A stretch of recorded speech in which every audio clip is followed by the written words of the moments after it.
સાચું એ ખોટું એક તારો માર્ગ હા. ગુજરાતમાં અત્યારે એક જ મુદ્દો ચાલે છે, લાલો લાલો લાલો. લાલો મૂવીએ ધૂમ મચાવી દીધી.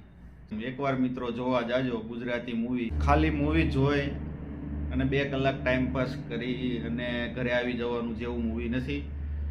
મને આમાં એવું લાગ્યું કે આમાં એવા અમુક મુદ્દા છે કે જે આપણા જીવનમાં આપણે ઉતારવા જોઈએ અને સુખી અને સન્માનિત જીવન જીવી શકીએ.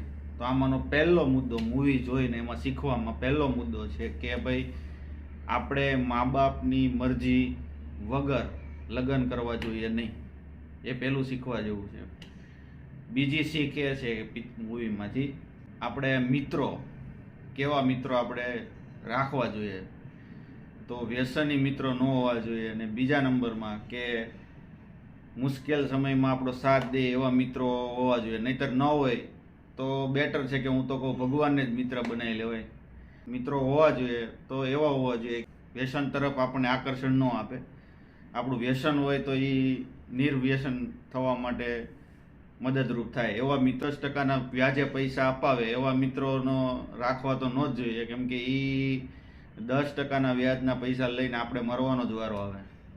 એટલે બીજી શીખ આ છે કે મિત્રો સારા હોવા જોઈએ. ત્રીજું મહત્વનું છે, ત્યારે મુશ્કેલી આપણને આવે જીવનમાં, ગમે ત્યારે મુશ્કેલી આવે, ખરાબ સમય આવે, ગમે વિપરીત પરિસ્થિતિ આવે તો આપણને 2 જ વ્યક્તિ સાથ આપે છે કે એક તો આપણા મા બાપ અને આપણા પરિવાર, અને બીજું અને સારી પત્ની હોય તો એ આપણો ગમે તે પરિસ્થિતિમાં સાથ આપે છે. એટલે એને ક્યારેય છોડવા નહીં. એને એમની સલાહ અને એમની સૂચન મા બાપના પ્રમાણે જ આપણે જીવન જીવવું જોઈએ. ગમે તે ધંધામાં પણ અથવા વ્યવહારિક જીવનમાં પણ એમની સલાહ લીધા વગર આપણે કામ ન કરવું જોઈએ.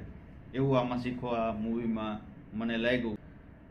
અને છેલ્લું અને મહત્વનું, તમને એવી પરિસ્થિતિ આવી જાય, તમે એવી જગ્યાએ આવી જાઓ કે તમને ખબર પડી કે બધા દરવાજા તમારા માટે બંધ થઈ ગયા, ત્યારે જે મહત્વનો મુદ્દો કહી શકાય કે કૃષ્ણ સદા સહાય તે, જે લાલો મૂવીનું શીર્ષક છે, કૃષ્ણ સદા સહાય તે, એટલે કે ભગવાન છે એ તમારો સહારો છે. અને ભગવાન બીજે ક્યાંય છે નહીં, આપણી અંદર જ છે, અહીંયા જ છે.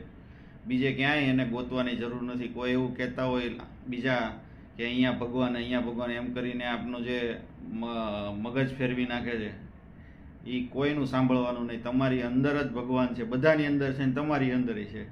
એને તમે સાચા દિલથી પુકારો અને તમે બધું ભૂલ કરેલી હોય એને માફી માગી લો અને આજથી સુધારો કરજો તો તમે ગમે તે જગ્યાએ ફસાયેલા હોવ અને તમને ત્યાંથી તમને બચાવી શકે તો એ ભગવાનમાં તાકાત છે. અને બીજું કે ભગવાન મદદ કરશે મતલબ તમને રસ્તો દેખાડશે. ચાલવાનું તો તમારે જ છે, મુસીબતમાંથી નીકળવાનું તો આપણે જ છે. એટલે દ્વારકાનો નાથ મારો રાજા રણછોડ છે, એણે મને માયા લગાડી રે. દ્વારકાનો નાથ મારો રાજા રણછોડ છે, એણે મને માયા લગાડી રે.